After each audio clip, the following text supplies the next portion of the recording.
உச்சத்துக்கு ஏன் போனோம்? முதல்ல ஆண்டவருக்கு தெரியும், ஆண்டவர் என்னால் இது முடியல, ஆண்டவர் என்னால் அது முடியல. ஜீசஸ் நம்மை போல இயேசு மாம்சத்தையும் இரத்தத்தையும் உடையவரானது எல்லா விதத்திலும் பாடுபட்டு உத்தரவுப்பட்டு அதை சகித்தார். ஆனால் அதை எப்படி மேற்கொண்டார் என்பதை நாம் அவர் வாழ்க்கையை பார்க்க வேண்டும். பிள்ளைகள் மாம்சத்தையும் இரத்தத்தையும் உடையவர்களாக அவரும் அவர்களைப் போலவே மாம்சத்தையும் இரத்தத்தையும் உடையவர்களார்கள். எபிரேயர் 2 அதிகாரத்தை நீங்கள் படித்து பாருங்கள். எல்லா விதத்திலும் சோதிக்கப்பட்டு பாடுபட்டார் என்று எழுதியிருக்கிறது.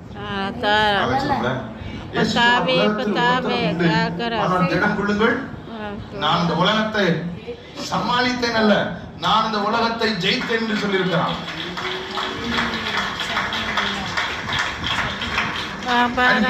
என்னிடத்தில் வந்து கற்றுக்கொள்ளுங்கள். என்னிடத்தில் வந்து எப்படி ஆண்டவரே நீங்க இப்படி ஜெயிச்சீங்க? Dependence on the father. எல்லாத்தையும் இரவு முழுவதும் என்ன ஆண்டவரே பேசுறீங்க, எல்லாத்தையும் ஆண்டவருக்கு தெரியப்படுச்சு. எபிரேயர் 5 அதிகாரம் 7வது வசனத்தை நீங்கள் கவனித்து பார்த்தா எனக்கு ரொம்ப பிடிச்ச ஒரு வசனம்.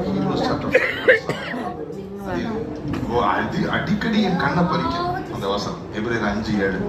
அவர் மாம்சத்திலே இருந்த நாட்களில் தம்மை மரணத்தினின்று ரட்சிக்க வல்லமை உள்ளவரை நோக்கி பலத்த சத்தத்தோடும் கண்ணீரோடும் விண்ணப்பம் பண்ணி